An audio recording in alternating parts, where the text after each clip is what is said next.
Hello दोस्तों, मैं राकेश कुमार यादव। मैं आज आपको कुछ मैथ के क्वेश्चन हल करवा रहा हूँ जो रेलवे एग्जाम के लिए महत्वपूर्ण है। देखिए, पहला क्वेश्चन, किसी वृत्त का क्षेत्रफल 361 वर्ग मीटर है तो उस वृत्त का विकिरण की माप क्या होगी।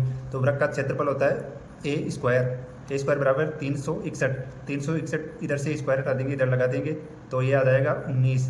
और विकिरण होता है a√2 मतलब 19√2। इसके आंसर, पहला आंसर आ गया। अब दूसरा क्वेश्चन देखते हैं। किसी समबाहु त्रिभुज का क्षेत्रफल 121√3 है, 3 वर्ग सेमी है तो समबाहु त्रिभुज की भुजा, समबाहु त्रिभुज का क्षेत्रफल का सूत्र होता है √3/4 इंटू भुजा स्क्वायर। ये अपन को क्षेत्रफल दिया हुआ है 121√3 से √3 चला जाएगा, 121 इंटू 4 बराबर भुजा स्क्वायर। इधर भुजा आ जाएगी, इधर 121, इधर ये रूट लग जाएगा तो 11 इंटू 2, 11 दूना 22 सेंटीमीटर। सी आंसर दूसरे का। तीसरा क्वेश्चन देखते हैं दोस्तों। किसी वर्त का क्षेत्रफल 484 वर्ग सेमी है तो वर्त की त्रिज्या क्या होगी। वर्त का क्षेत्रफल होता है पाई आर स्क्वायर, पाई का मान 22/7, आर स्क्वायर बराबर 484। 22 से कटेगा, दो बार 22 इंटू 7, आर स्क्वायर 22 इंटू 7, 14, 7 में 14, 15, 154 सेंटीमीटर, 154 सेंटीमीटर होगा। 12 का कितना, 12 का 144, 12.40 लगभग। तीसरे का भी आंसर। चौथा क्वेश्चन देखते हैं। समचतुर्भुज के विकिरण क्रमशः 18 सेमी और 20 सेमी है तो समचतुर्भुज का क्षेत्रफल याद करने का सूत्र होता है 1/2 इंटू विकिरणों का गुणनफल d1 into d2, 1/2 into 18 into 20, ये 180 सेंटीमीटर, 180 वर्ग सेमी। 4 नंबर के आंसर का डी। पांचवा क्वेश्चन देखते हैं। एक समकोण त्रिभुज में कर्ण 5 सेमी व लंब 3 सेमी है तो त्रिभुज का क्षेत्रफल। समकोण त्रिभुज, इसमें कर्ण 5 सेमी, लंब 3 सेमी तो यह 4 हो जाएगा। इसका क्षेत्रफल 1/2 आधार इंटू ऊंचाई, 2 से 2, 3 दूनी 6 सेमी। छठवां क्वेश्चन देखते हैं दोस्तों। एक समबाहु त्रिभुज की एक भुजा 6 सेमी है तो इसका क्षेत्रफल, समबाहु त्रिभुज का क्षेत्रफल होता है 3/4 इंटू भुजा स्क्वायर, 3/4 इंटू 6 इंटू 6, 6 को 3, 3, 3, 3, 9√3। छठवां क्वेश्चन का आंसर 9√3।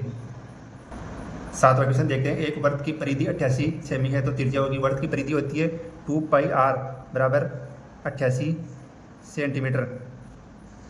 2 इंटू 22/7 इंटू आर बराबर 88, 22 दूना 44, 44 दूना 88, आर बराबर 2 इंटू 7 बराबर आर बराबर 14।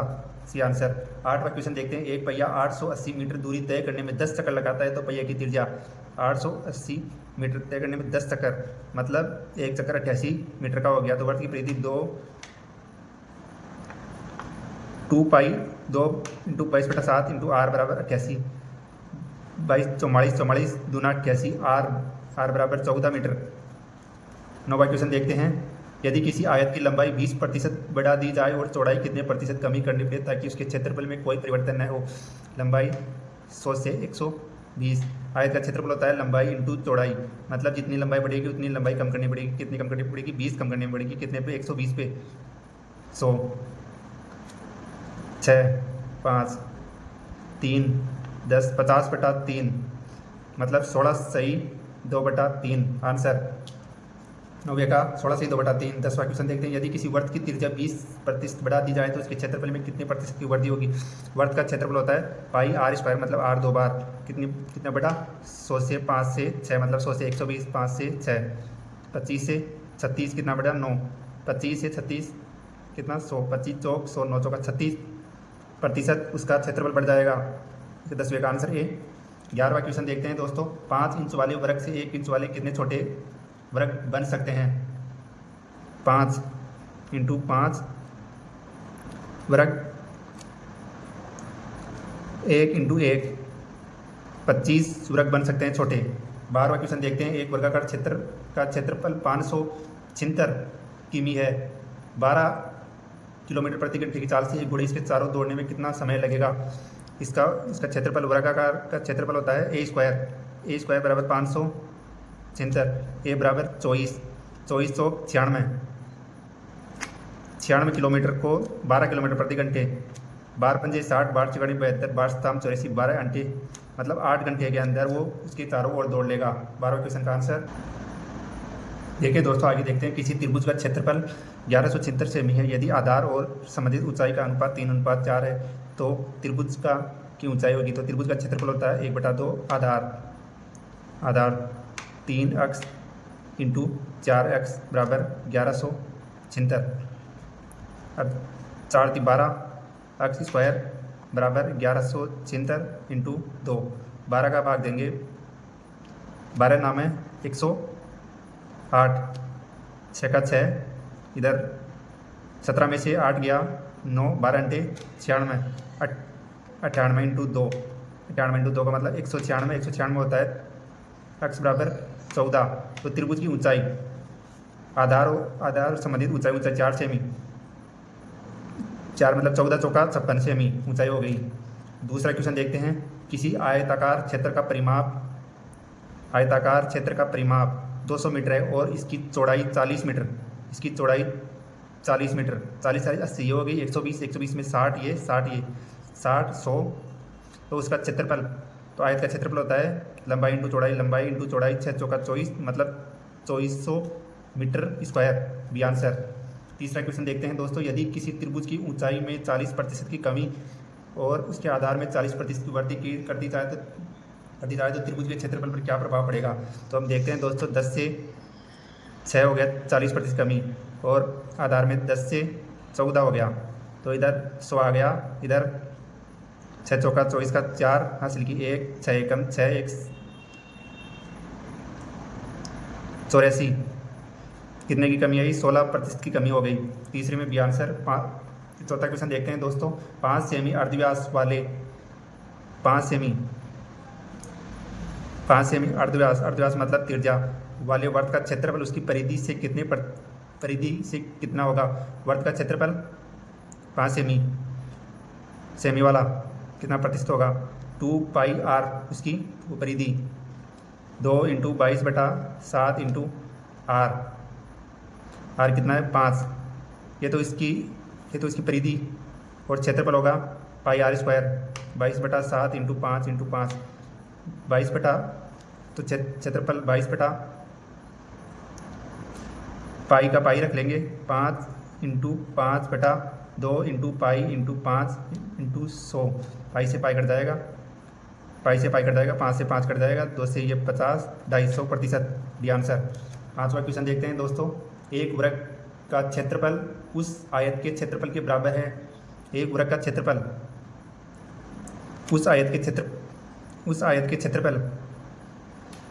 क्षेत्रफल के बराबर है जिसकी चौड़ाई वृत्त की भुजा की आधी मतलब वृत्त की भुजा अपन 10 मान लेते हैं, जिसकी चौड़ाई वृत्त की भुजा की आधी है। आयत की लंबाई तथा चौड़ाई का अनुपात, तो इसका 10 का 100। वृत्त का क्षेत्रफल उस आयत के क्षेत्रफल के बराबर है और इसका होगा 20। तो आयत की लंबाई 20 और चौड़ाई 5, 5 × 5, 5 × 20, 4:1, 5वें का आंसर। छठवां क्वेश्चन देखते हैं दोस्तों। एक समषटभुज जिसकी प्रत्येक भुजा 2 सेमी है, उसका क्षेत्रफल, तो हम समषटभुज का सूत्र होता है 6 × √3/4 × भुजा स्क्वायर, 6 × √3/4 × भुजा स्क्वायर, 2 × 2, ये 4 कट गया, 6 √3 भी आंसर। सातवां क्वेश्चन देखते हैं दोस्तों। किसी वृत्त की परिधि एक वृत्त के परिमाप के बराबर है जिसका क्षेत्रफल, वृत्त की परिधि एक वृत्त के परिमाप के बराबर है। वृत्त का क्षेत्रफल 121 है, a² बराबर 121, a बराबर 11, तो वृत्त का परिमाप हो गया 44। तो वृत्त की परिधि 2 × 22/7 × r बराबर 44, 44 से 44 कट गया, r बराबर 7। वृत्त का क्षेत्रफल πr² 22/7 × 7 × 7, 7 से 7, 22 × 7, 154 सेंटीमीटर स्क्वायर भी आंसर। आठवां क्वेश्चन देखते हैं दोस्तों। एक आयताकार आंगन की आसन्न भुजाओं में से एक भुजा 7 मीटर तथा इसका विकिरण 25 है, तो उस भूखंड का क्षेत्रफल इसमें दे रखा है। एक भुजा अपन को 7 और इसकी आसन्न भुजा ये दे रखी है 25, तो अपन को मालूम होता है कि ये भुजा 24 हो गई। तो आयताकार भूखंड का क्षेत्रफल 24 × 7 होगा 168 मीटर स्क्वायर। 8वें का द आंसर। 9वां क्वेश्चन देखते हैं दोस्तों। उस त्रिभुज का क्षेत्रफल ज्ञात कीजिए जिसकी प्रत्येक भुजा की लंबाई 3, 4, 3, 5 और 4 है। तो ऐसे विसंबाहु त्रिभुज की भी हो सकता है। इसमें दो प्रकार से निकलेगा। एक तो ये 5, 4, 3, 1/2 इंटू आधार इंटू ऊंचाई, ये इसे 2 बार 3 दूनी 6 ये आ गया। एक उसे हीरो के सूत्र से भी निकाल सकते हैं। 5, 4, 9, 9, 3, 12, 12 का 6 √6 इंटू 6 में से 1 5, 6 में से 2, 6 में से 3, 2 इंटू 3, 2 इंटू 3 12 जाएगा, 2 दूनी 6, 2 तिया 6, इसका 6। 10वां क्वेश्चन देखते हैं। एक समबाहु त्रिभुज की भुजा ज्ञात कीजिए जिसका क्षेत्रफल, समबाहु त्रिभुज का क्षेत्रफल होता है √3/4 इंटू भुजा स्क्वायर, जो अपन को दिया हुआ है 9 √3 से √3 चला गया, भुजा स्क्वायर बराबर 9 इंटू 4, तो भुजा बराबर तो इसके अंदर मतलब भुजा बराबर हो जाएगा 3 इंटू 2 मतलब 6 सेमी, ये आंसर। धन्यवाद दोस्तों देखने के लिए। लाइक एंड सब्सक्राइब करिए।